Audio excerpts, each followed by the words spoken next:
ദാസൻ നല്ല രീതിയിൽ worship lead ചെയ്യുവാൻ ദൈവം കൃപ ചെയ്തല്ലോ. मैं जितने भी बार इस मंच पर वचन बोलने के लिए आया उसी दिन शायद अधिक से अधिक वक्त पास्टर बेबीचंद ही वर्शिप को लीड किया है.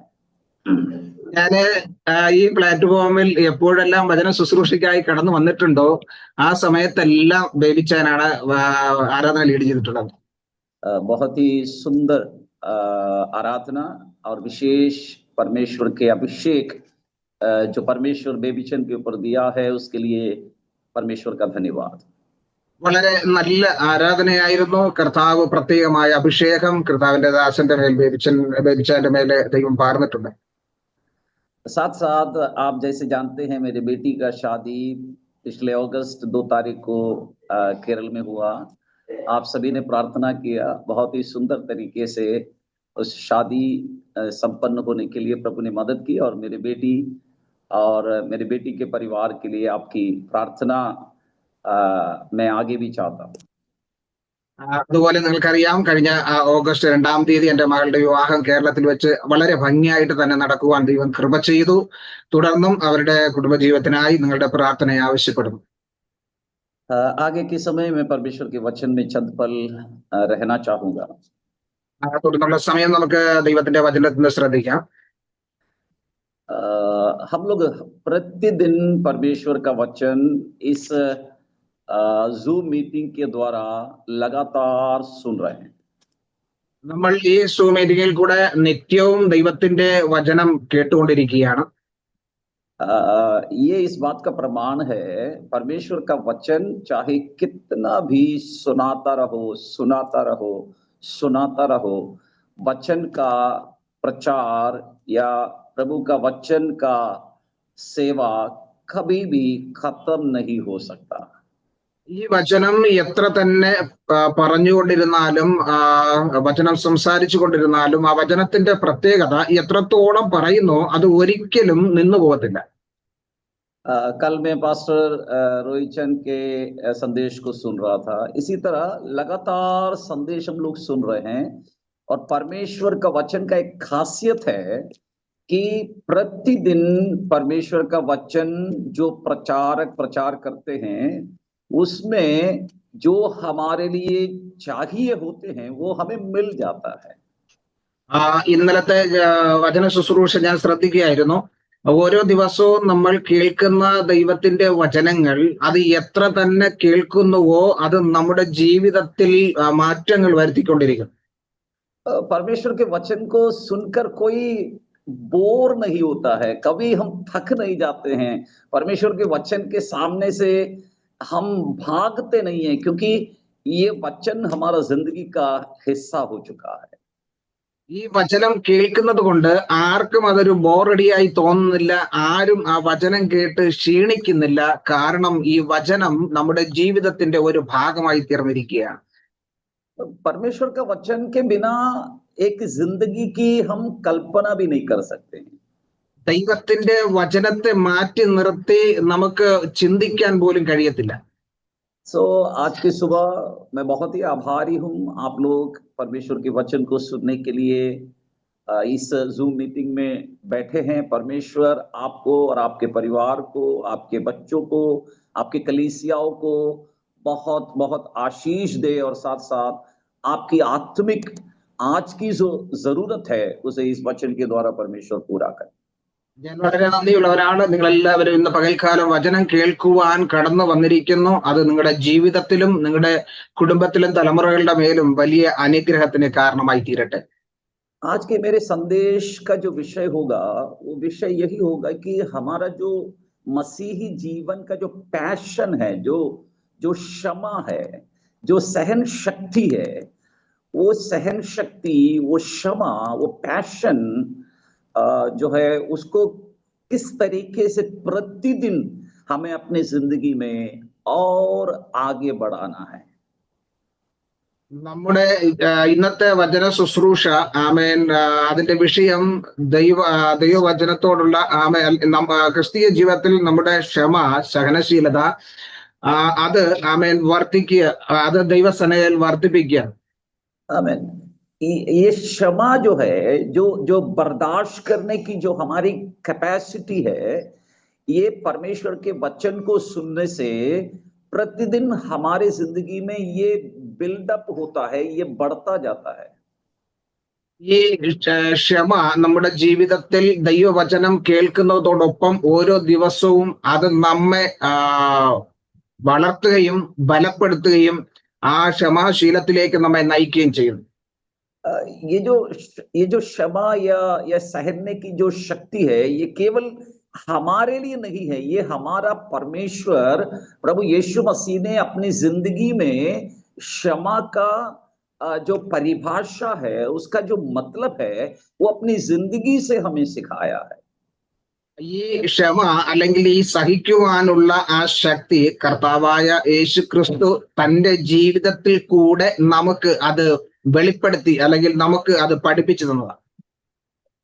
परमेश्वर चाहता है कि आज यीशु मसीह के जगह पर हम में से हर एक व्यक्ति ये संसार में है, तो वो जो क्षमा का जो जो पैशन का जो जो एक स्वभाव है, वो हमारे जीवन से, हमारे परिवार में, हमारे कलीसिया में, हमारे समाज में, हमारे मोहल्ले में, हमारे शहर में, हमारे राज्य में ये फैलने पाए।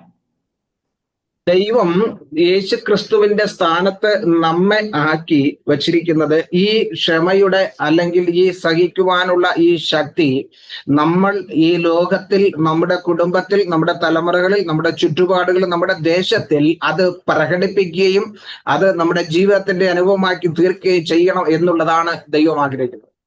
परमेश्वर इस बात को हमें याद दिलाना चाहता है कि हमारे अंदर जो क्षमा सहने की जो शक्ति है, उसका कोई तोड़ या उसका कोई जोड़ इस दुनिया में और कोई या किसी और में नहीं है।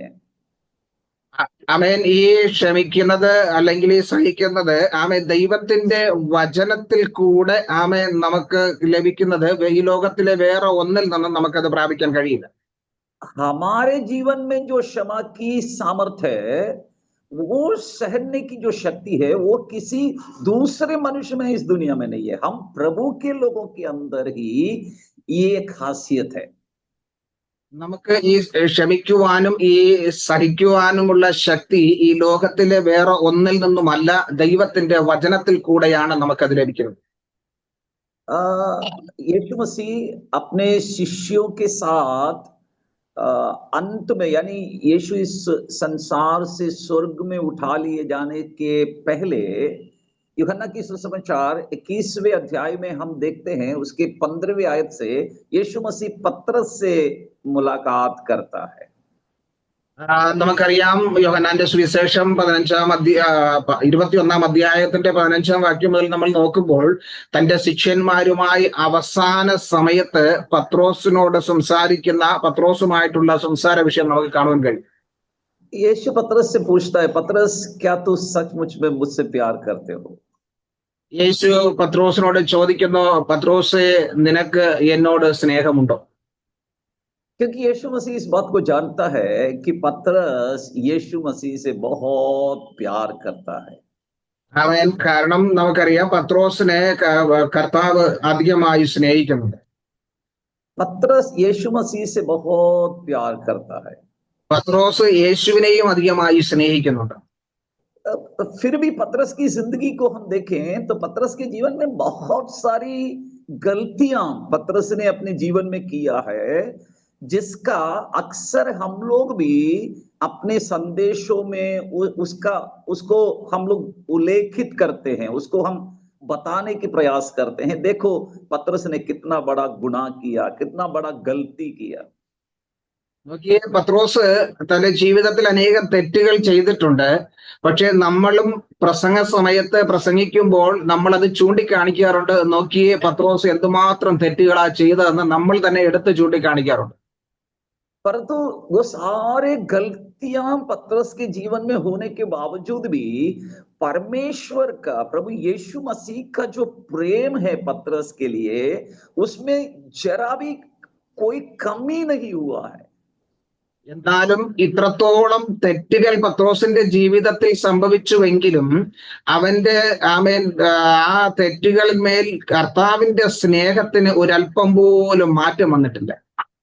आज मैं मुझे सुनने वालों से भी यही कहना चाहता हूं, हमसे गलतियां तो होते हैं, बिना गलती का एक जिंदगी का कल्पना भी हम नहीं कर सकते हैं। പ്രിയമുള്ളവരെ, ആമേൻ, നമ്മുടെ ജീവിതത്തിൽ തെറ്റുകൾ സംഭവിക്കാറുണ്ട്. തെറ്റുകൾ സംഭവിക്കാത്തതായിട്ട് ആരുമില്ല. നമ്മുടെ ജീവിതത്തിൽ അനേക തെറ്റുകൾ കടന്നു വരാറുണ്ട്. बिना गलती किए एक जिंदगी का कल्पना भी नहीं कर सकते हैं, हम जी नहीं सकते हैं। हमसे तो गलतियां होती ही हैं, जब तक हम संसार में रहेंगे हमसे गलतियां होते रहेंगे। തെറ്റുകളൊന്നും സംഭവിക്കാത്ത ഒരു ജീവിതം നമുക്ക് ചിന്തിക്കാൻ കഴിയത്തില്ല. കാരണം നമ്മൾ ഈ ലോകത്തിലായിരിക്കുമ്പോൾ നമ്മുടെ ജീവിതത്തിൽ തെറ്റുകൾ സംഭവിക്കും. അത് സാധാരണമാണ്. അതെല്ലാവരുടെ ജീവിതത്തിലും തെറ്റുകുറ്റങ്ങൾ സംഭവിക്കാം.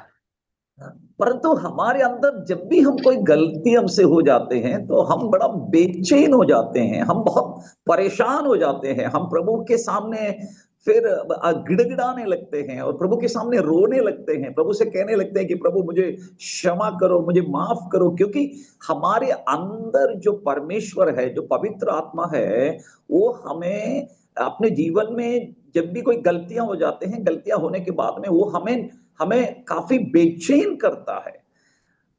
എന്നാൽ നമ്മുടെ ജീവിതത്തിൽ തെറ്റുകൾ സംഭവിക്കുമ്പോൾ നമ്മൾ അസ്വസ്ഥരായി തീരുന്നു. നമ്മൾ ദൈവസന്നിധിയിൽ പെറുപെറുക്കുന്നു, ദൈവസന്നിധിയിൽ നമ്മൾ വിലപിക്കുന്നു, നമ്മുടെ തെറ്റുകൾ ഏറ്റുപറഞ്ഞ് ദൈവത്തോട് ക്ഷമ ചോദിക്കുന്നു. കാരണം നമ്മുടെ അകത്ത് തന്നിരിക്കുന്ന പരിശുദ്ധാത്മാവ് വളരെ അസ്വസ്ഥനായി തീരുന്നു. അതുകൊണ്ട് നമ്മൾ ദൈവസന്നിധിയിൽ നമ്മുടെ കുറ്റങ്ങളെ ഏറ്റുപറഞ്ഞ് പ്രാർത്ഥിക്കുന്നു. और सबसे बड़ी बात यह है, जब भी हम परमेश्वर से क्षमा याचना करते हैं ना, हर बार परमेश्वर ने हमें क्षमा किया है, हर बार क्षमा किया। എന്നാൽ നമ്മൾ ദൈവസന്നിധിയിൽ നമ്മുടെ കുറവുകളെ ഏറ്റുപറഞ്ഞ് പ്രാർത്ഥിക്കുമ്പോൾ ദൈവം ഓരോ പ്രാവശ്യവും നമ്മുടെ കുറവുകളെ ക്ഷമിക്കുന്നു, നമ്മുടെ പാപങ്ങളെ ക്ഷമിക്കുന്നു. परमेश्वर की जो क्षमा का जो सीमा है, जो उसकी जो लंबाई है, उसकी जो चौड़ाई है, उसका मैं और आप कल्पना भी नहीं कर सकते। അതെ, ദൈവം ക്ഷമിക്കുന്ന ആ ക്ഷമയുടെ നീളവും വീതിയും ഒന്നും നമുക്ക് ചിന്തിക്കുവാൻ പോലും കഴിയത്തില്ല. इसलिए यीशु मसीह कहता है कि सचमुच में ये संसार में हमें भी क्षमा या सहने की जो वास्तविकता है उसको हमें समझना होगा। അതുകൊണ്ടാണ് കർത്താവ് നമ്മോട് പറയുന്നത്, നമ്മുടെ ജീവിതത്തില് ഈ ക്ഷമിക്കുന്നതും സഹിക്കുന്നതുമായ വിഷയത്തിന്റെ യാഥാർത്ഥ്യം നാം മനസ്സിലാക്കണം. कई बार हम कहते हैं कि प्रभु बस मैं थक गया, मुझसे नहीं हो सकता, मैं कितना सह लूंगा, कब तक सह लूंगा, नो मुझसे नहीं हो सकता। इस तरीके से हम अपने आप में कमजोर होने लगते हैं। അനേകം പ്രാവശ്യം നമ്മൾ ദൈവത്തോട് പറയുന്നു, കർത്താവെ, ഞാൻ എത്രത്തോളം ക്ഷമിക്കും, എനിക്ക് ക്ഷമിക്കാൻ കഴിയുന്നില്ല, എനിക്ക് സഹിക്കാൻ കഴിയുന്നില്ല, ഞാൻ എത്രത്തോളം ഇത് സഹിക്കും അല്ലെങ്കിൽ ക്ഷമിക്കുമെന്ന് നമ്മൾ ദൈവത്തോട് പറഞ്ഞ് നമ്മളെ തന്നെ ബലഹീനരാക്കി തീർക്കുന്നു. परमेश्वर के वचन लूका के सुसमाचार 18वें अध्याय के 1 से लेकर जब आप 8वें वचन तक पढ़ेंगे, वहां पर यीशु मसीह ने एक दृष्टांत कहा है। ലൂക്കോസിന്റെ സുവിശേഷം 18-ാം അധ്യായത്തിന്റെ 1 മുതലുള്ള വാക്യങ്ങൾ നമ്മൾ വായിക്കുമ്പോൾ അവിടെ യേശു ഒരു ഉപമ പറഞ്ഞത് നമുക്കറിയാം. वो एक दृष्टांत है, वो एक घटना नहीं है, वो एक दृष्टांत है। मैं सोचता हूं ये जो दृष्टांत है ये आज के समय के लिए बहुत ही सूट करता है। ഇത് ഒരു ഉപമയാണ്, ഒരു സംഭവമാണ്. പക്ഷെ അത് ഇന്നത്തെ സമയത്തോടുകൂടെ ചിന്തിക്കുമ്പോൾ അത് ഏറ്റവും ഈ സമയവുമായി യോജിക്കുന്ന ഒരു ഉപമ അല്ലെങ്കിൽ ഒരു സംഭവമാണെന്ന് മനസ്സിലാക്കും. ये एक घटना नहीं है, ये एक घटना नहीं है, ये एक दृष्टांत है। ओके, एक दृष्टांत है। ये दृष्टांत आज के समय के लिए बहुत जमता है। ഇത് ഒരു ഉപമയാണ്. ഈ ഉപമ ഇന്നത്തെ സാഹചര്യവുമായി ഏറ്റവും അടുത്ത് നിൽക്കുന്നു, അല്ലെങ്കിൽ അതുമായിട്ട് തുലനം ചെയ്യുവാൻ കഴിയും. यहाँ पर हम लोग अक्सर इस वचन को पढ़ते हैं, इसलिए मैं उस भाग को पूरा पढ़ने के लिए समय लेना नहीं चाहता हूं। मैं चाहता हूं कि आप लोग खुद इसे कितने बार पढ़े होंगे, एक बार और आप पर्सनली पढ़िएगा, और परमेश्वर इस दृष्टांत के द्वारा हमारे जो सहने की जो कैपेसिटी है उसको और बढ़ाना चाहता है। ഈ വാക്യം, ഇതെല്ലാ വാക്യങ്ങളും ഞാനിപ്പോൾ വായിക്കാൻ ആഗ്രഹിക്കുന്നില്ല. എന്നാൽ നിങ്ങൾ ഇത് എത്ര പ്രാവശ്യം വായിച്ചിട്ടുണ്ട് അറിയത്തില്ല. എന്നാൽ ഇനിയും നിങ്ങൾ അതിനെ കുറച്ചുകൂടെ ആഴത്തിൽ അത് വായിച്ച് മനസ്സിലാക്കുക. കാരണം ഇവിടെ ഈ സഹിക്കാനുള്ള ശക്തി അത് എത്രത്തോളം ഉണ്ടെന്ന് വ്യക്തമായിട്ട് ഇവിടെ വെളിപ്പെടുത്തും. उस 18 अध्याय का 3रा वचन में देखिए, उसी नगर में एक विधवा भी रहती थी जो उसके पास आकर कहा करती थी, मेरा न्याय चुकाकर मुझे मुद्दई से बचाओ। അതിന്റെ ലൂക്കോസിന്റെ സുവിശേഷം 18-ാം അധ്യായം അതിന്റെ 3-ാം വാക്യത്തിൽ നമ്മൾ ഇങ്ങനെ വായിക്കുന്നു: ആ പട്ടണത്തിൽ ഒരു വിധവയും ഉണ്ടായിരുന്നു. അവൾ അവന്റെ അടുക്കൽ ചെന്ന് എന്റെ പ്രതിയോഗിയോട് പ്രതിക്രിയ നടത്തി രക്ഷിക്കണമേ എന്ന് പറഞ്ഞു. इस दृष्टांत को देखिएगा, यीशु मसीह कह रहा है उसी नगर में, जिस नगर में एक अधर्मी न्यायाधीश रहता है, उसी शहर में, उसी नगर में एक विधवा भी रहती है। वो विधवा इस न्यायाधीश के पास जाती है अपनी समस्या को लेकर, और वो उस न्यायाधीश, अधर्मी न्यायाधीश से कहता है मेरी सहायता करो। ഇവിടെ നമ്മൾ കാണുന്നത് ആ പട്ടണം എന്ന് പറയുമ്പോൾ അവിടെ ഒരു നീതിയും ന്യായവും ചെയ്യാത്ത, അല്ലെങ്കിൽ ദൈവത്തെ ഭയമില്ലാത്ത ഒരു ന്യായാധിപൻ ഉണ്ടായിരുന്നു. ആ പട്ടണത്തിലാണ് ഈ വിധവയും ഉണ്ടായിരുന്നത്. ये कितना मैच करता है ना आज के जो हमारा जो जो जो समय में हम जी रहे हैं, इस समय के साथ इस वचन बहुत मैच करता है। നോക്കിയേ, ഇത് എത്രത്തോളം യോജിക്കുന്നുണ്ടെന്ന് ഇന്നത്തെ സമൂഹവുമായിട്ട്, ഇന്നത്തെ സാഹചര്യവുമായിട്ട് നമ്മൾ ചിന്തിക്കുമ്പോൾ ഇതെന്തുമാത്രം അത് യോജിക്കുന്നു, ഒത്തുവരുന്നു എന്നൊന്ന് ചിന്തിച്ചു നോക്കി. यीशु मसीह जब इस दृष्टांत को बताते हैं तो ये विधवा स्त्री को एक प्रार्थना करने वाले, एक परमेश्वर के जन के भाग में खड़ा करके, परमेश्वर के उपस्थिति में निरंतर प्रार्थना करने वाला एक व्यक्ति के रूप में इस विधवा को खड़ा किया है। യേശുക്രിസ്തു ഇവിടെ ഇത് പറയുന്നത്, യേശുക്രിസ്തു ദൈവസന്നിധിയിൽ നിത്യം പ്രാർത്ഥിച്ചുകൊണ്ടിരിക്കുന്ന ഒരു വ്യക്തിയെ ഈ വിധവയുടെ സ്ഥാനത്ത് ദൈവം പ്രതിഷ്ഠിച്ച് നമ്മോട് വെളിപ്പെടുത്തി തരിക. यानी हमारा जो प्रार्थना हो, या हमारी आराधना हो, या हमारी सेवकाई हो, या फिर हमारे मसीही जीवन हो, ये कभी भी उसमें थकावट हमारे जीवन में आ सकती है। इसे बताने के लिए इस दृष्टांत को यीशु बता रहा है।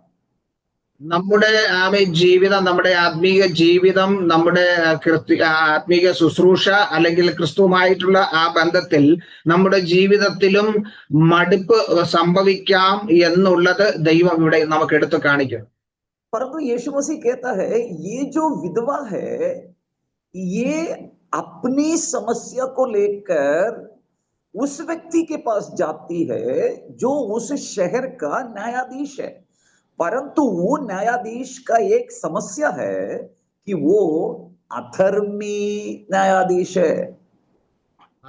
ഇവിടെ ഈ സ്ത്രീ തന്റെ ആവശ്യങ്ങളുമായി ആ ന്യായാധിപന്റെ അടുക്കലേക്ക് കടന്നു പോകുന്നു. എന്നാൽ ഈ ന്യായാധിപൻ ഒരു നീതിയുള്ള ന്യായാധിപനല്ല. ये विधवा इस बात को जानती है कि मैं यदि उसके पास जाऊंगी मेरी कोई सुनवाई नहीं होगा। ഈ വിധവയ്ക്ക് അറിയാം, ഞാൻ ഈ ന്യായാധിപന്റെ അടുക്കലേക്ക് കടന്നു ചെന്നാൽ, എന്റെ ആവശ്യവുമായി കടന്നു ചെല്ലുമ്പോൾ ആ വ്യക്തി എന്റെ വാക്ക് ഒന്നും കേൾക്കത്തില്ല. फिर भी ये प्रतिदिन सुबह सुबह, दोपहर दोपहर, शाम शाम को ये हाजिरी लगाती है और उससे निवेदन करती है, भाई साहब मेरी सहायता करो। നോക്കിയേ, ഈ വിധവ ഇതെല്ലാം അറിഞ്ഞിട്ടും അവള് രാവിലെയും ഉച്ചയ്ക്കായാലും വൈകിട്ടായാലും നിരന്തരം ആ ന്യായാധിപന്റെ അടുക്കൽ ചെന്ന് പറയുകയാണ്, നിങ്ങൾ എനിക്ക് പ്രതിക്രിയ നടത്തി തരണം. मैं आपसे कहना चाहता हूं, जिस मोहल्ले में हम लोग रहते हैं, जिस शहर में हम लोग रहते हैं, जिस नगर में हम लोग रहते हैं, परमेश्वर ने हमें उस नगर में इसलिए रखा है, ये परमेश्वर ये जानते हैं कि यहाँ पर बहुत सारे ऐसे लोग भी हैं जो न्याय करना बिल्कुल नहीं जानता। ആമേൻ. ദൈവത്തിന് അറിയാം നമ്മളെ ദൈവം വച്ചിരിക്കുന്നത്, അല്ലെങ്കിൽ ഒരു വില്ലേജിലായാലും ഒരു സിറ്റിയിലായാലും ഒരു ദേശത്ത് ദൈവം നമ്മെ ആക്കി വച്ചിരിക്കുന്നത്. ദൈവത്തിനറിയാം ആ ദേശത്തിൽ ഇതുപോലുള്ള അനേക ആൾക്കാരുണ്ട്. അവരുടെ മധ്യേ ഒന്നും അവർ ന്യായം നടത്തുവാൻ അറിയാത്തവർ ഇരുന്നിട്ടും അവരുടെ മധ്യയാണ് ദൈവം നമ്മെ ആക്കി വച്ചിരിക്കുന്നത്. हम लोग तो अक्सर शिकायत करते हैं, देखो हमें तो ये लोग बहुत परेशान करता है, ये लोग हमें बहुत सताता है। हम करते क्या हैं? हम लोग ऐसा कौन सा गुनाह करता है कि ये हमें परेशान करे? परंतु परमेश्वर हमें ये कहना चाहता है, बेटा तुम्हें इसलिए मैंने वहां पर रखा क्योंकि तुम्हारी उस जगह पर जरूरत है। ആമേൻ.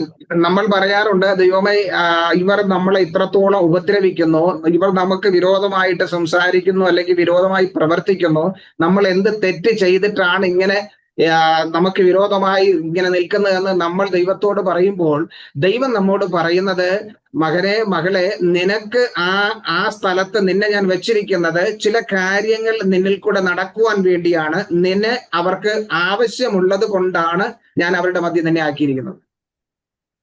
आप समझिएगा, यदि एक विलेज में या एक मोहल्ले में जहां पर हम रहते हैं, वहां पर यदि 100 परिवार रहते हैं, 100 के सब यदि बढ़िया से हैं, ठीक है, विश्वासी है, फिर उस जगह पर हमारी क्या जरूरत है? പ്രിയമുള്ളവരെ, ഒന്ന് ചിന്തിച്ചു നോക്കിയേ, നമ്മൾ താമസിക്കുന്ന സ്ഥലത്ത് 100ഓളം കുടുംബങ്ങളുണ്ട്, അല്ലെങ്കിൽ 100ഓളം ആൾക്കാർ അവിടെ താമസിക്കുന്നു. അവരെല്ലാം വിശ്വാസികളാണെങ്കിൽ പിന്നെ നമ്മൾ അവിടെ താമസിച്ചിട്ട് എന്താ കാര്യം? നമ്മെ കൊണ്ട് എന്താ പ്രയോജനം? फॉर एन एग्जाम्पल, हमारा मकान का काम शुरू किया है, अब मकान का काम पूरा हो गया है, सारा काम हो गया, इनॉग्रेशन हो गया, उसमें आके रहने लगा, फिर उसमें मिस्त्री की क्या जरूरत है? वहां पर लेबर की क्या जरूरत है? ഉദാഹരണമായി, നമ്മുടെ ഒരു ഭവനം പണിയുകയാണ്. ആ ഭവനത്തിന്റെ പണിയെല്ലാം പൂർത്തിയാക്കി നമ്മൾ അവിടെ താമസവും തുടങ്ങിക്കഴിഞ്ഞാൽ പിന്നെ അവിടെ ഈ മേസ്ത്രിയുടെ അല്ലെങ്കിൽ ആ വീട് പണിയുന്നവരുടെ ആവശ്യം എന്താണ്?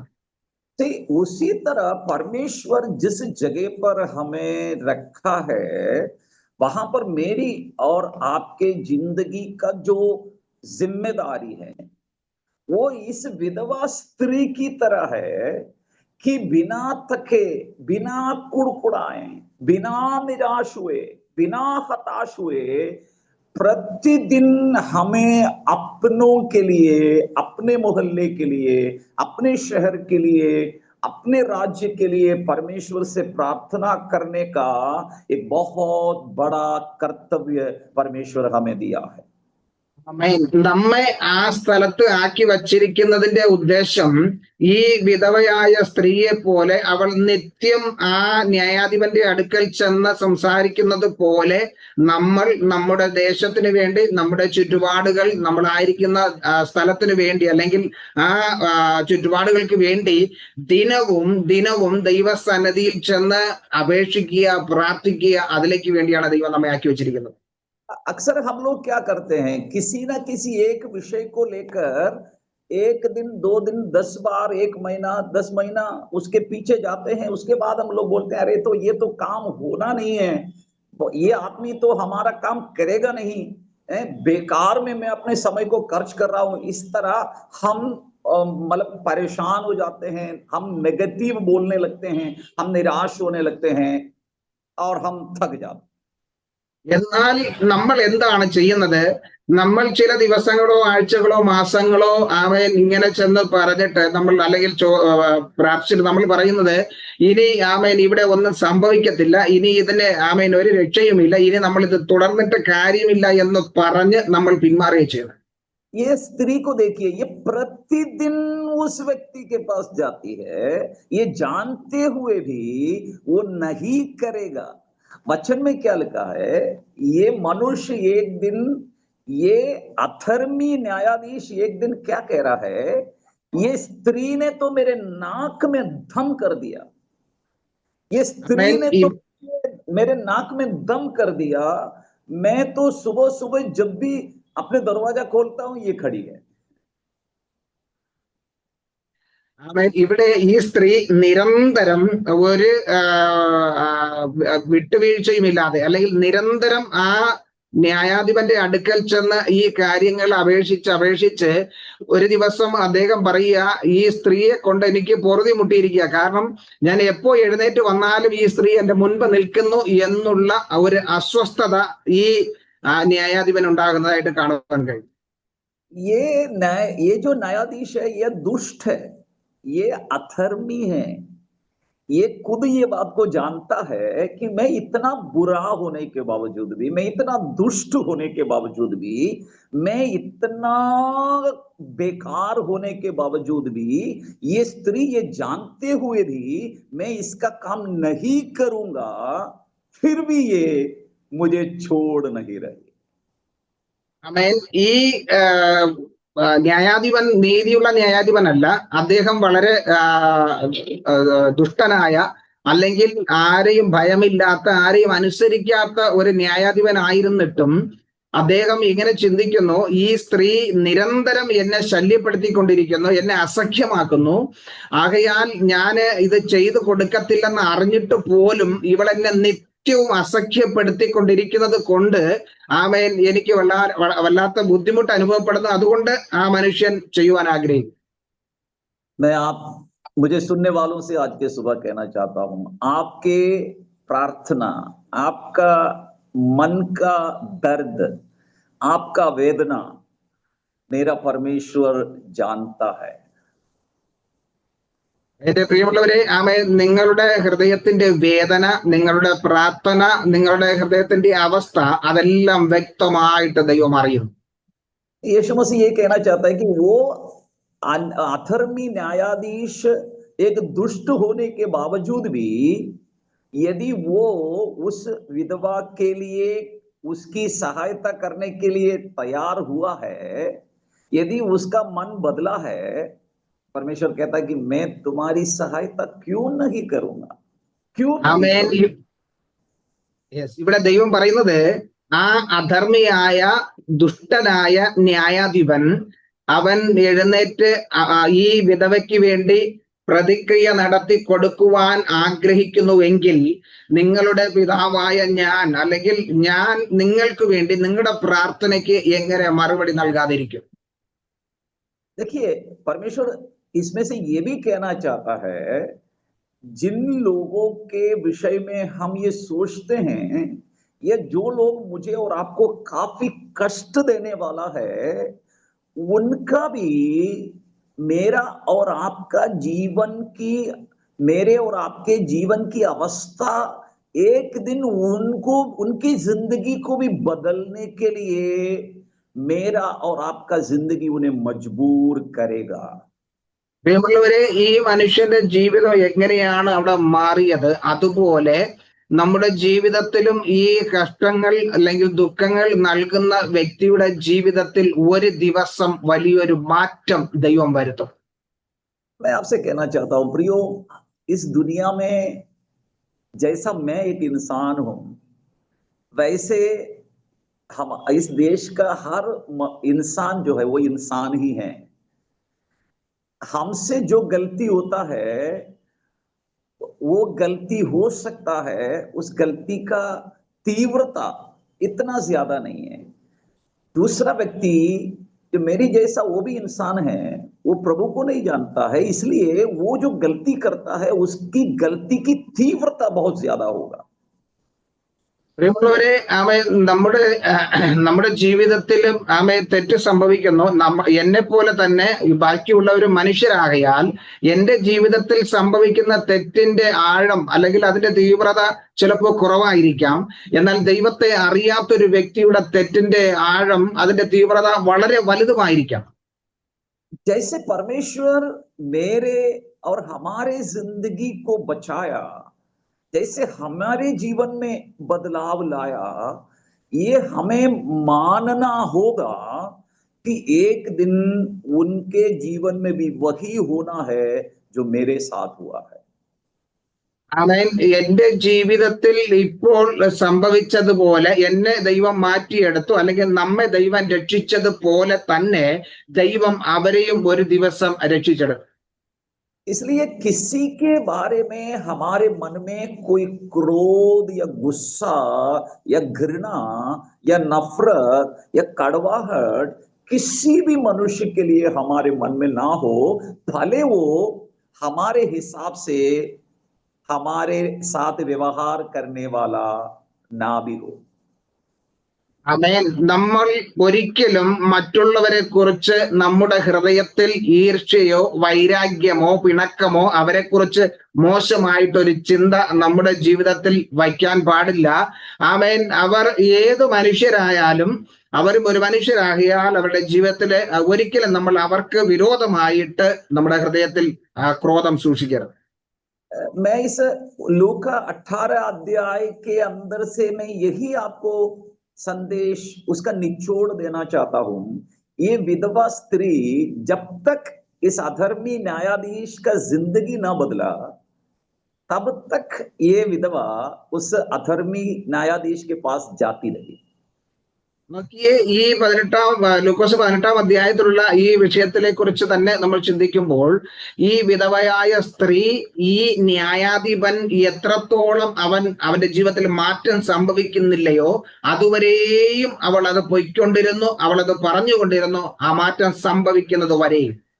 मैं आपको बताना चाहता हूं, ये विधवा जो है, ये अपनी समस्या के समाधान के लिए ही मात्र इस न्यायाधीश के पास नहीं जा रही है।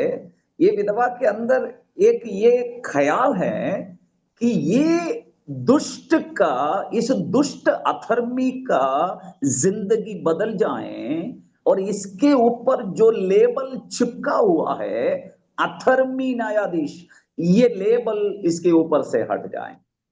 നോക്കിയേ, കേവലം ഈ വിധവയായ സ്ത്രീ തന്റെ ആവശ്യങ്ങളെ പറഞ്ഞ് ആവശ്യങ്ങളെ സാധിപ്പിച്ചെടുക്കുക എന്നുള്ളൊരു ലക്ഷ്യം മാത്രമല്ല, ഈ ന്യായാധിപന്റെ മേൽ ചാർത്തപ്പെട്ടിരിക്കുന്ന ഒരു പേരുണ്ട്. അധർമ്മി അല്ല, നീതിമാനല്ലാത്ത ദുഷ്ടനായ ഒരു ന്യായാധിപൻ എന്നുള്ളൊരു ലേബലുണ്ട്. ആ ലേബൽ വരെ അവൾ അത് മാറ്റിയെടുക്കുന്നത് കാണാൻ. ये जो दृष्टांत यीशु मसीह इस बाइबल के अंदर ले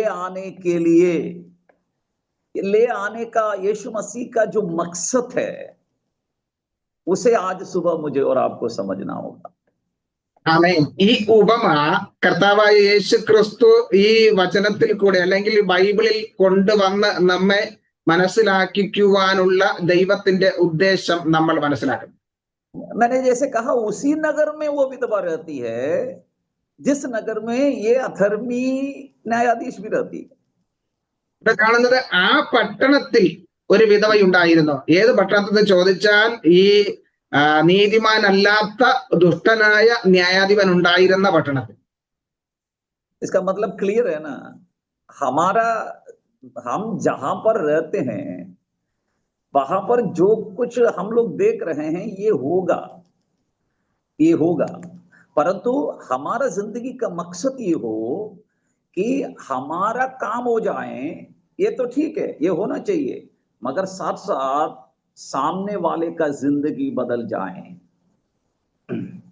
ഇവിടെ നമ്മൾ ശ്രദ്ധിച്ച്, നമ്മൾ താമസിക്കുന്ന ദേശത്തിൽ ഇങ്ങനെയുള്ള ആൾക്കാരുണ്ട്.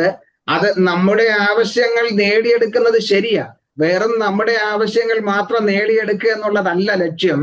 ആ വ്യക്തിയെ കൂടെ ഒന്ന് മാറ്റിയെടുക്കുന്നതായിരിക്കണം നമ്മുടെ ലക്ഷ്യം. आमेन। मैं इतना बोलकर उस भाग को छोड़ना चाहता हूं। ഞാൻ ഇത് പറഞ്ഞ് ആ ഭാഗം വിടുവാൻ ആഗ്രഹിക്കുക. मैं आपको यही बताने के लिए उस भाग को पढ़ा कि हमारा जो सहने की जो हमारी क्षमता है, उस सहने की जो हमारी कैपेसिटी है, उसको प्रतिदिन हमें उस कष्ट को सहने की तीव्रता को हमें बढ़ाना है। നമ്മുടെ ജീവിതത്തിൽ ഈ സഹിക്കുവാനുള്ള ശക്തി അല്ലെങ്കിൽ സഹിക്കുവാനുള്ളതായ ആ തീവ്രത, അതിന്റെ ആഴം ദിവസവും നമ്മളത് വർദ്ധിപ്പിക്കണം. नॉर्मली हम लोग तो अपने परेशानी का अंत को देखना चाहता है, हमारा परेशानी खत्म हो जाए, सब ठीक हो जाए, सब बढ़िया हो जाए, यही होते हैं नॉर्मली हमारा सोच। സാധാരണമായി നമ്മൾ ചിന്തിക്കുന്നത് നമ്മുടെ ഈ പ്രശ്നങ്ങൾക്ക് ഒരു സമാപ്തി വരണം, ഇതിൽ നിന്ന് നമുക്കൊരു വിടുതൽ വേണമെന്ന് മാത്രമാണ് നമ്മൾ ചിന്തിക്കുന്നത്. अच्छी बात है, होगा, परंतु यीशु मसीह कहता है कि तुम्हें अपनी परेशानी के अंत के लिए अपनी जो सहने की जो शक्ति है उसको तुम्हें बढ़ाना होगा। तुम्हें अपने कष्ट को सहने की तुम्हारी जो क्षमता है उसको बढ़ाना होगा। और दूसरा, हमारा मकसद केवल हमारा काम हो जाए ये नहीं, सामने वाला जिससे हम अधिक पीड़ित है उसका जीवन भी बचाया जाना है। ആമേൻ. ആ ലഭിക്കുന്നതെല്ലാം നല്ലത് തന്നെ.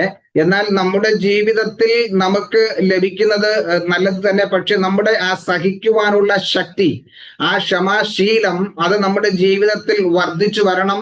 നമുക്ക് അതിൽ നിന്നും അത് പ്രാപിച്ചെടുക്കണം. അതോടൊപ്പം തന്നെ നമ്മെ ബുദ്ധിമുട്ടുന്ന നമ്മുടെ കഷ്ടങ്ങളിൽ നമുക്ക് മുന്നേറി വരുന്നതോടൊപ്പം തന്നെ നമ്മെ ബുദ്ധിമുട്ടിക്കുന്ന, നമ്മെ പ്രതികൂലത്തിലാക്കുന്ന അല്ലെങ്കിൽ നമുക്ക് ദോഷം വരുത്തുന്ന ആ വ്യക്തിയുടെ ജീവിതത്തിലും ഒരു മാറ്റം സംഭവിക്കണം. ये जो है ना, ये बदलाव एक पॉजिटिव सोच के साथ हमें आगे बढ़ना होगा, तभी ये संभव होगा।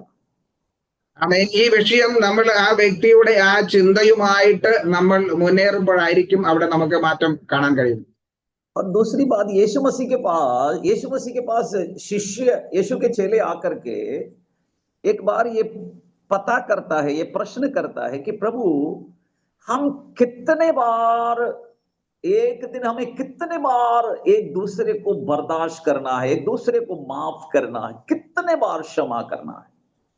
ഈ വിഷയവുമായിട്ട് ശിഷ്യന്മാർ യേശുവിന്റെ അടുക്കൽ വന്നൊരിക്കൽ ചോദിക്കാനിടയായി, കർത്താവേ, ഞങ്ങൾ എത്ര പ്രാവശ്യം ക്ഷമിക്കണം? वो कहते, क्या यीशु मसीह आपके कथन के अनुसार 7 बार यदि किसी व्यक्ति मेरे सामने कोई ऐसा व्यवहार करें, 7 बार मैं क्षमा करूं, ठीक है? യേശുവിനോട് അവർ ചോദിക്കുന്നത്, കർത്താവേ, അങ്ങ് പഠിപ്പിക്കുന്നതനുസരിച്ച് അല്ലെങ്കിൽ അങ്ങ് ഈ ഞങ്ങളെ മനസ്സിലാക്കിപ്പിക്കുന്നതനുസരിച്ച് ഞങ്ങൾക്ക് വിരോധമായി നിൽക്കുന്ന വ്യക്തിയോട് ഞങ്ങൾ എത്ര പ്രാവശ്യം, 7 പ്രാവശ്യം ക്ഷമിച്ചാൽ മതിയോ എന്ന് ചോദിക്കും. यीशु मसीह कहता है, अच्छी बात है, तुम 7 बार क्षमा करो, तुम्हें 7 बार क्षमा करना चाहिए। उसका मतलब ये नहीं कि 8वें बार जब तुम्हारे सामने कोई ऐसा विषय आए तो फिर तुम उसका विरोध करो। യേശു പറഞ്ഞു, ശരി, നിങ്ങൾ 7 പ്രാവശ്യം ക്ഷമിക്കുന്നല്ലോ, ഈ 7 പ്രാവശ്യം ക്ഷമിച്ചു കഴിഞ്ഞിട്ട് പിന്നെ നിങ്ങൾ അവർക്ക് വിരോധമായി നിൽക്കണം എന്നല്ല യേശു പറഞ്ഞത്. यीशु का कहने का मतलब है कि तुम्हारा जो सहने की जो कैपेसिटी है उसको तुम्हें नंबर 1, नंबर 2, नंबर 3, नंबर 4, इस तरीके से तुम्हें उस सहने की तुम्हारी क्षमता को प्रतिदिन बढ़ाते जाना है। उसका मतलब ये नहीं कि 7 बार करके खत्म कर।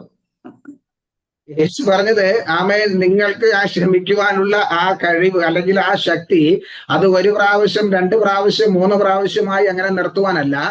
അതിന്റെ ആഴം പിന്നെയും നിങ്ങൾ അത് വർദ്ധിക്കണം. നിങ്ങൾക്ക് ക്ഷമിക്കുവാനുള്ള ആ ക്ഷമാശീലം ഓരോ ദിവസവും വർദ്ധിച്ചു വരണമെന്നാണ് കർത്താവ് പറഞ്ഞു. इसी विषय को लेकर एक बार पतरस यीशु के पास आता है और यीशु से कहता है कि प्रभु, मैं तंग आ गया हूं, मैं थक गया हूं, मुझसे नहीं हो पा रहा है, मैं आपके कथन के अनुसार 7 बार क्षमा कर चुका हूं, अब 8वां बार मुझसे बर्दाश्त नहीं हो रहा है। तो पतरस से यीशु मसीह कहता है, पतरस अभी तुम्हें अपनी क्षमा करने की जो लिमिटेशन है उसे तुम्हें और बढ़ाना है, 7 गुना 70 करना है। उसका मतलब भी ये नहीं कि 70 बार करके फिर आ जाना तुम मेरे पास, प्रभु 70 बार हो गया, अभी 71 बार बर्दाश्त नहीं है। यीशु का कहने का मतलब ये नहीं है। हमें प्रतिदिन अपनी सहने की कैपेबिलिटी को बढ़ाते जाना है, बढ़ाते जाना है, बढ़ाते जाना है। मैं यही कहना चाहता हूं, आपका समस्या का सॉल्यूशन नहीं होगा, परंतु आपके समस्या का सामना करने की कैपेबिलिटी आपको बढ़ाना होगा। ആമേൻ. ഒരിക്കൽ യേശുവിന്റെ അടുക്കൽ പത്രോസ് വന്ന് പറഞ്ഞു, കർത്താവെ, ഞാൻ വളരെ ക്ഷീണിതനായി, അല്ലെങ്കിൽ വളരെ ഞാൻ വ്യാകുലനായിരിക്കുക, ഞാൻ 7 പ്രാവശ്യം ക്ഷമിച്ചിരിക്കുക, ഇനി എന്നെ കൊണ്ട് പറ്റത്തില്ല. അപ്പൊ യേശു പറഞ്ഞത്, പത്രോസെ, നീ 7 പ്രാവശ്യം ക്ഷമിച്ചത് ശരിയാ, 70 വട്ടം ക്ഷമിക്കണം. ഈ 70 വട്ടം ക്ഷമിച്ചിട്ടും ഇനിയും എനിക്ക് ക്ഷമിക്കാൻ പറ്റത്തില്ല എന്ന് പറഞ്ഞ് വരികയല്ല ചെയ്യേണ്ടത്, പിന്നെയും നിന്റെ ആ ക്ഷമയുടെ ആഴം വർദ്ധിപ്പിക്കണം. നീ ക്ഷമിക്കുക എന്നുള്ളതിന്റെ ആഴം വർദ്ധിപ്പിക്കണം. കാരണം നമ്മൾ എത്രത്തോളം അതിനെ ക്ഷമിക്കുന്നുവോ അതിൻ്റെതായ ഓരോ ദിവസവും ക്ഷമയുടെ ആഴത്തെ നമ്മൾ വർദ്ധിപ്പിച്ചു കൊണ്ടുവരണമെന്ന കർത്താവ് അവിടെ വെളിപ്പെടുത്തി കൊടുക്കുന്നത്. मसीही जीवन का सबसे बड़ा विषयों में एक विषय है सहना, बर्दाश्त करना, क्षमा करना। क्योंकि यीशु मसीह का जीवन के विषय में जब हम यशाया नबी 53 अध्याय को पढ़ते हैं, उस विषय का जो उसका उसका जो टॉपिक है या उसका जो title he passion of Christ है, यीशु मसीह का कष्ट को सहने का उसकी जो क्षमता, उसका पैशन, वही हमारा जीवन का भी स्वभाव हो। യേശുക്രിസ്തു ഈ ക്ഷമയെക്കുറിച്ച് പറയുന്നത്, ക്ഷമയെക്കുറിച്ച് തന്റെ ജീവിതത്തിൽ വെളിപ്പെടുത്തുന്നത് യെശയ്യാവ് 53 അധ്യായം നമ്മൾ നോക്കുമ്പോൾ അവിടെ ആ ക്ഷമയുടേതായ ക്ഷമിക്കുന്നതിന്റെ ഒരു ആഴത്തെക്കുറിച്ച്, അല്ലെങ്കിൽ യേശു തന്റെ ജീവിതത്തിൽ നമുക്ക് വെളിപ്പെടുത്തി തന്ന ഏറ്റവും വലിയ ഒരു സംഭവം നമുക്ക് അവിടെ കാണുവാൻ കഴിയും. അത് ക്ഷമയുടെ ആഴത്തെക്കുറിച്ചും അല്ലെങ്കിൽ എങ്ങനെ ക്ഷമിക്കണമെന്നുള്ളത് അവിടെ വ്യക്തമാക്കുന്നു. मैं अपने शब्दों को समाप्त कर रहा हूं, मेरा समय समाप्त हो गया है। ഞാൻ എന്റെ വാക്കുകൾ ഇവിടെ നിർത്തുവാൻ ആഗ്രഹിക്കുക. यूहन्ना की सुसमाचार 5वां अध्याय का दूसरा वचन से लेकर के नीचे का भाग को भी आप जरूर पढ़िएगा। യോഹന്നാന്റെ സുവിശേഷം 5-ാം അധ്യായത്തിന്റെ 2-ാം വാക്യം മുതലുള്ളത് നിങ്ങൾ വായിക്കുക. वहां पर एक मनुष्य का जो क्षमा का जो जो सीमा है, उसका एक बहुत बड़ा घटना, वो दृष्टांत नहीं है, वो एक घटना है, वो घटना वहां पर यीशु मसीह ने बताया। യോഹന്നാൻ 5-ാം അധ്യായത്തിൽ നമ്മൾ കാണുന്നത് ഒരു മനുഷ്യന്റെ സഹിക്കുവാനുള്ള, അവനെ ക്ഷമിക്കുവാനുള്ള ആ സഹനശീലത, അല്ലെങ്കിൽ അതിന്റെ ക്ഷമിക്കാനുള്ള അതിനെക്കുറിച്ച് യേശു പറയുന്നത് ഒരു ദൃഷ്ടാന്തം അല്ലെങ്കിൽ ഒരു ഉപമയല്ല, നടന്ന ഒരു സംഭവമാണ് അവിടെ വെളിപ്പെടുത്തുന്നത്. ആ മനുഷ്യന്റെ ജീവിതത്തിൽ അവൻ ക്ഷമിച്ചതിനെ കുറിച്ച് അല്ലെങ്കിൽ സഹിച്ചതിനെ കുറിച്ച്. लूका का सुसमाचार 18 अध्याय में वो विधवा न्यायाधीश के पास आती और जाती रही, आती और जाती रही, आती और जाती रही। जैसे हम लोग चर्च में जाते हैं, आते हैं, प्रार्थना में जाते हैं, आते हैं, परंतु यहां पर ये यूहन्ना की सुसमाचार 5वां अध्याय में यहां पर एक बंदा है, वो आ गया परंतु वापस नहीं गया। उसके अंदर की जो कैपेसिटी है बर्दाश्त करने की, सहने की, उसका कोई जोड़ नहीं है, उसका कोई तोड़ नहीं है। ലൂക്കോസിന്റെ സുവിശേഷം 18-ാം അധ്യായത്തിൽ നമ്മൾ കാണുന്നത് ഈ വിധവ ന്യായാധിപന്റെ അടുക്കൽ വന്നും പോയി നിൽക്കുന്ന ഒരു അവസ്ഥയെ കാണുന്നത്. പക്ഷെ യോഹന്നാന്റെ സുവിശേഷം 5-ാം അധ്യായത്തിൽ ഈ വ്യക്തി അവിടെ വന്നിട്ട് തിരിച്ചു മടങ്ങിപ്പോയതായിട്ട് നമുക്ക് കാണില്ല. ഈ വ്യക്തിയുടെ ഉള്ളിലുള്ള ആ സഹിക്കുവാനുള്ള ആ ശക്തി അത് ആർക്കും തകർക്കുവാൻ കഴിഞ്ഞിട്ടില്ല. एक दिन, 2 दिन, 10 दिन, 20 दिन, 1 साल, 2 साल, 20 साल, 25 साल, 30 साल वचन में लिखा है। इसके बारे में सोचकर तो हंसी आता है। ये बंदा जो है 38 साल से यहाँ पर बैठा हुआ है। 38 साल से इसका समस्या का समाधान नहीं हुआ। आप और मैं इसका कल्पना भी कर सकते हैं।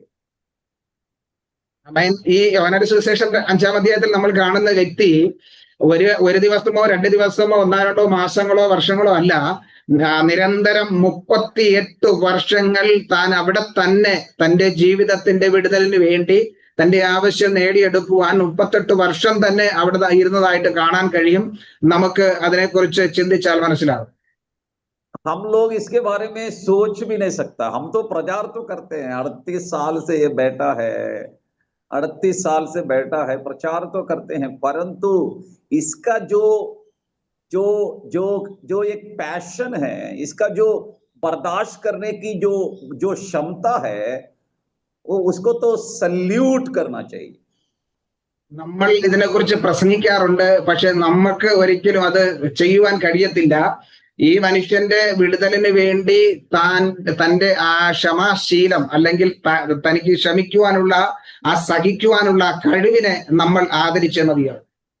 ये मनुष्य एक बात अपने मन में, एक बात अपने हृदय में ये संचय करता है कि इतने लंबे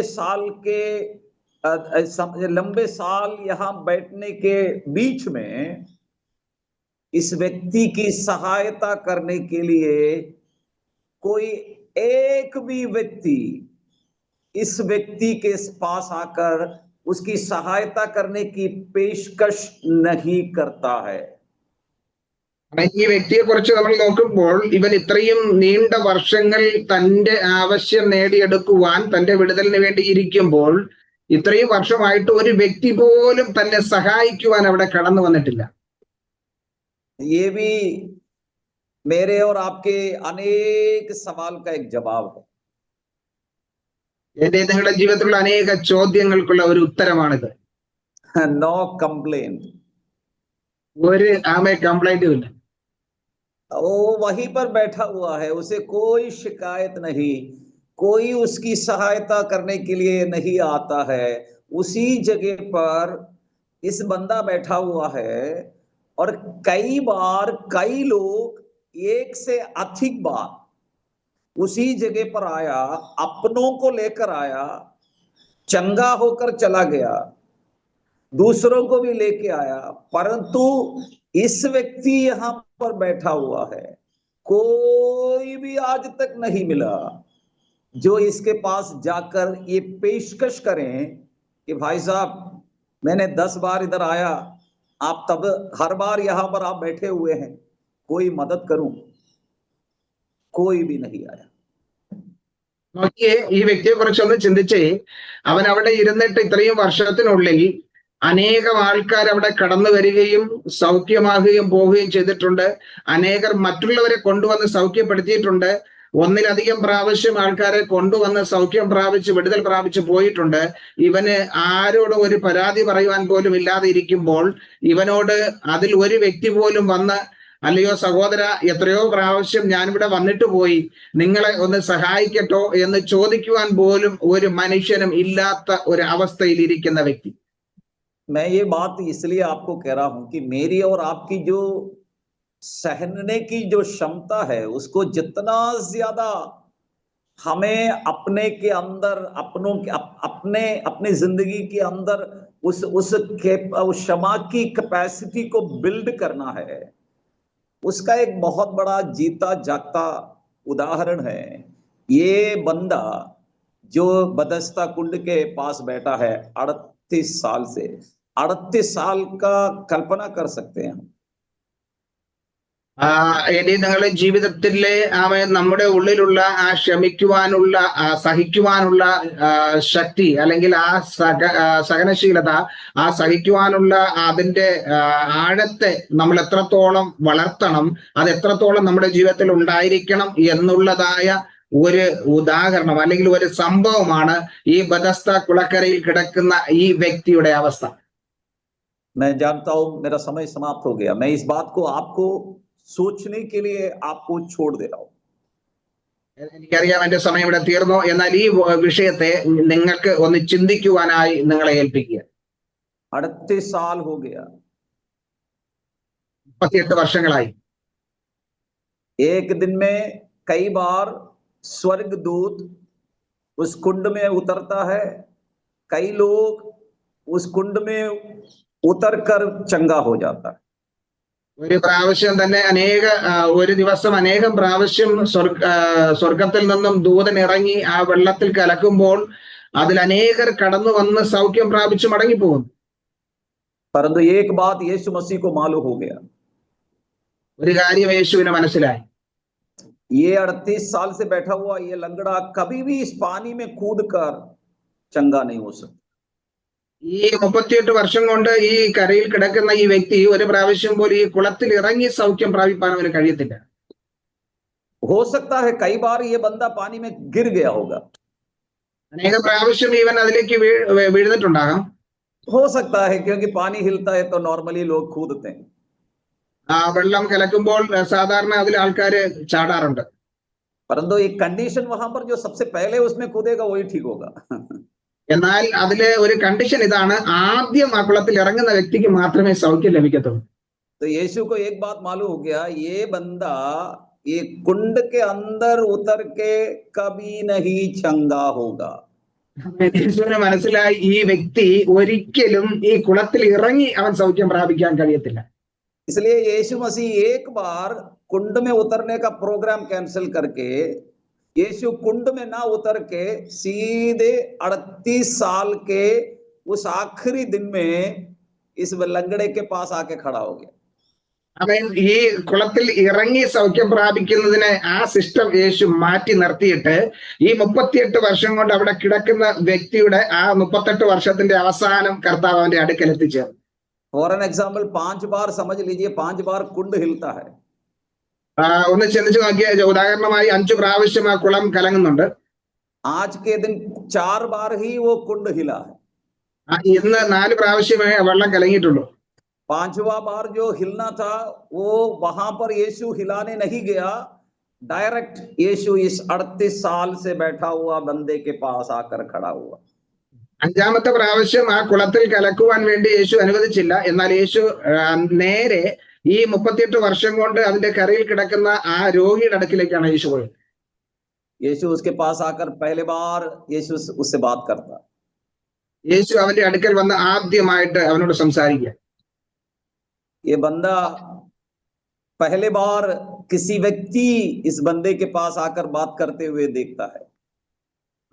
ഈ വ്യക്തിയും ആദ്യമായിട്ടാണ് തന്റെ അടുക്കൽ വന്ന ഒരു മനുഷ്യൻ ഇങ്ങനെ സംസാരിക്കുന്നത് കാണുന്നത്.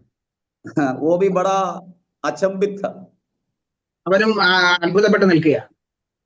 परंतु एक बात उसको समझ में आ गया, എന്നാൽ അവനൊരു കാര്യം മനസ്സിലായി, ये यीशु ही हो सकता है, यीशु के अलावा कोई और नहीं हो सकता। ഇത് യേശു തന്നെ ആയിരിക്കാം, കാരണം യേശു അല്ലാതെ വേറെ ആരും എന്റെ അടുക്കിലേക്ക് വരത്തില്ല.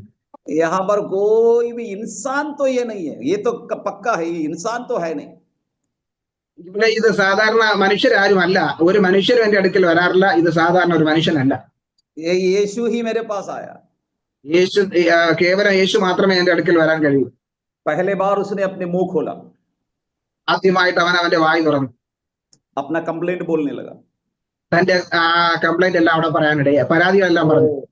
यीशुवे, उसने बोला യേശുവേ, यीशु, അവൻ പറഞ്ഞു, യേശുവേ, मेरा पास कोई नहीं है, എന്റെ അടുക്കൽ ആരുമില്ല, मेरा मदद करने के लिए कोई नहीं है। എന്നെ സഹായിക്കാൻ ആരുമില്ല. 38 साल से मैंने किसी इंसान को मेरा सहायता करने की पेशकश करते हुए मैंने नहीं देखा। ഈ 38 വർഷം കൊണ്ട് എന്നെ സഹായിക്കുവാൻ ഒരു മനുഷ്യനെ പോലും ഞാൻ എന്റെ അടുക്കൽ കണ്ടില്ല. मगर मैं निराश नहीं हूं, എന്നാലും ഞാൻ നിരാശനല്ല, मैं दुखी नहीं हूं। ഞാൻ ദുഃഖിതനല്ല. मेरे को मालूम था कि एक दिन आप मेरे पास आएंगे। എനിക്കറിയാം ഒരു ദിവസം അങ്ങ് എന്റെ മുൻപിൽ കടന്നു വരും.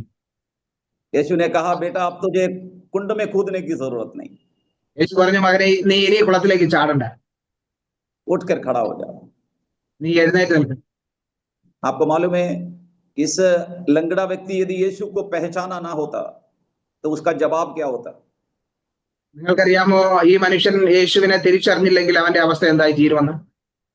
वो क्या जवाब देता? അവൻ എന്ത് ഉത്തരം കൊടുത്തേനെ? यीशु के मुंह पर देखकर वो इस प्रकार कहता, യേശുവിന്റെ മുഖത്തേക്ക് നോക്കി അവൻ ഇങ്ങനെ പറഞ്ഞേനെ, कैसा इंसान है तू, എങ്ങനത്തെ മനുഷ്യനാ നിങ്ങൾ? तुझे दिखाई नहीं देता? നിങ്ങൾക്ക് കാണാൻ കഴിയുന്നില്ലേ? मैं तो लंगड़ा हूं, എനിക്ക് എഴുന്നേറ്റ് നടക്കാൻ പറ്റത്തില്ല, मुझे तो वो कुंड में फेंक दो भाई, मुझे तो वो कुंड में उठा के फेंक दो, എന്നെ എടുത്ത് ആ കുളത്തിലേക്ക് എറിയുക, कुंड के अंदर ही मैं ठीक होगा। ആ കുളത്തിൽ തന്നെ എനിക്ക് സൗഖ്യം പ്രാപിക്കാൻ കഴിയും. ओ मैं तो लंगड़ा हूं, मैं तो खड़ा नहीं हो सकता। എന്റെ കാലുകൾക്ക് സ്വാധീനമില്ല, എനിക്ക് നടക്കുവാൻ കഴിയത്തില്ല. परंतु इस व्यक्ति ने यीशु को पहचाना। എന്നാൽ ഈ വ്യക്തി യേശുവിനെ തിരിച്ചറിഞ്ഞു. ओ यीशु को पहचानने के कारण जैसे ही यीशु ने उससे कहा, तुरंत वो उठकर खड़ा हुआ। അവൻ യേശുവിനെ തിരിച്ചറിഞ്ഞതിനാൽ യേശു അവനോട് പറഞ്ഞപ്പോൾ അവൻ പെട്ടെന്ന് തന്നെ അവിടെ നിന്നും ചാടി എഴുന്നേറ്റു. यीशु से कोई प्रश्न नहीं पूछा। യേശുവിനോട് അവൻ ചോദ്യങ്ങളൊന്നും ചോദിച്ചില്ല. 38 साल से तुम कहां था यीशु, ये प्रश्न नहीं पूछा। 38 വർഷം കൊണ്ട് യേശു നീ എവിടെയായിരുന്നു അവൻ ചോദിച്ചില്ല. मुझे इतना कष्ट क्यों दिया यीशु, ये नहीं पूछा। അവൻ ഇങ്ങനെ ചോദിച്ചില്ല, കർത്താവ് എനിക്ക് ഇത്രയും കഷ്ടങ്ങൾ എന്തിനു എന്റെ ജീവിതത്തിൽ തന്നു എന്ന് അവൻ ചോദിച്ചില്ല.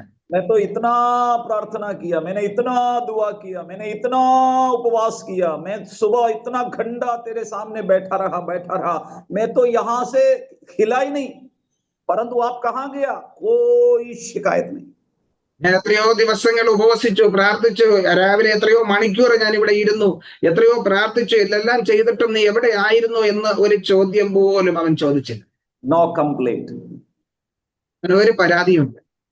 प्रियो, यही है हमारा जीवन में, परमेश्वर यही चाहता है कि हम अपनी जिंदगी में जितना सह सकता है, हमारा कैपेबिलिटी, हमारी जो सहने की जो कैपेसिटी है, उसका क्षमता को कितना बढ़ा सकता है, यही परमेश्वर मेरे और आपके जीवन से चाहता है। പ്രിയമുള്ളവരെ, കർത്താവ് നമ്മളിൽ നിന്ന് ഇതാണ് ആഗ്രഹിക്കുന്നത്. നമുക്ക് എത്രത്തോളം സഹിക്കുവാൻ കഴിയും, നമ്മുടെ സഹിക്കുവാനുള്ള ആ സഹനശക്തി എത്രത്തോളം വലുതാണ്, എത്രത്തോളം അത് ആഴമാണ്, അതാ കർത്താവ് നമ്മളിൽ നിന്നും ആഗ്രഹിക്കുന്നു. लूका 18 विधवा को जवाब मिल गया। ലൂക്കോസ് 18 ആമേൻ വിധവയ്ക്ക് കൊടുത്ത ഉത്തരം. यूहन्ना 5वें अध्याय में 38 साल का लंगड़ा ठीक हो गया। യോഹന്നാൻ 5-ാം അധ്യായത്തില് 38 വർഷങ്ങളായി കിടന്ന മനുഷ്യൻ സൗഖ്യം പ്രാപിച്ചു. ये सब बड़े आसानी से नहीं पाया, ഇതെല്ലാം നിസാരമായി പ്രാപിച്ചെടുത്തതല്ല, बड़े आसानी से नहीं प्राप्त किया, നിസാരമായിട്ട് അത് പ്രാപിച്ചെടുത്തതൊന്നുമല്ല, बहुत कीमत चुकाया, വളരെ വില കൊടുത്തു വാങ്ങിയത്, बहुत कीमत चुकाया, വളരെ വില കൊടുത്തു വാങ്ങിയത്, पूरा जिंदगी लगा दिया। ജീവിതം മൊത്തം അതിലേക്ക് വേണ്ടി കൊടുത്തു. मैं अपने सुनने वालों से यही कहना चाहता हूँ, എന്നെ കേൾക്കുന്ന പ്രിയമുള്ളവരോട് ഞാനിത് പറയുന്നു, निराश मत हो, നിരാശരാകരുത്, हताश मत हो, തളർന്നു പോകരുത്. परमेश्वर आपके साथ है, ദൈവം നിങ്ങളോട് കൂടെയുണ്ട്, परमेश्वर आपकी सहायता करेगा, ദൈവം നിങ്ങളെ സഹായിക്കും. परमेश्वर आपके चेहरे पर खुशी, रौनक, हंसी जरूर लाएगा। നിങ്ങളുടെ മുഖത്തുള്ള കരച്ചിൽ മാറ്റി സന്തോഷവും ആനന്ദവും നിങ്ങളുടെ മുഖത്ത് ദൈവം നൽകും. आपके बच्चों का भविष्य सुंदर होगा, നിങ്ങളുടെ മക്കളുടെ ഭാവി എല്ലാം ഭംഗിയായി തീരും. आपका भी घर बन जाएगा, നിങ്ങളുടെയും ഭവനം പണിയപ്പെടും. आपके कलीसिया की बढ़ोतरी होगा, നിങ്ങളുടെ സഭയിൽ വളർച്ചയുണ്ടാകും. आपके कलीसिया में संख्या बढ़ेगा, നിങ്ങളുടെ സഭയിലെ ആൾക്കാരുടെ എണ്ണം പെരുകും. आपके जीवन में दान और वरदानों से परमेश्वर भरेगा. നിങ്ങളുടെ ജീവിതത്തിൽ ദാനങ്ങളും വരങ്ങളും അനുഗ്രഹങ്ങളും വർദ്ധിക്കും. आपके सैलरी का इंक्रीमेंट होगा. നിങ്ങളുടെ ശമ്പളത്തിന് വർധന ഉണ്ടാകും. आप सेवक है तो आपकी सेवकाई की जरूरतें पूरी होंगी. നിങ്ങൾ ശുശ്രൂഷകനെങ്കിൽ നിങ്ങളുടെ ശുശ്രൂഷകൾ അത് പൂർണ്ണമായും വർദ്ധിച്ചു വരും. निराश नहीं होना. നിരാശപ്പെടരുത്. लगे रहे. നിങ്ങൾ വിശ്വസ്തരായിരിക്കുക. लगे रहे. നിലനിൽക്കുക. God bless you. ദൈവം നിങ്ങളെ അനുഗ്രഹിക്കും. Thank you. जय मसीह. Thank you.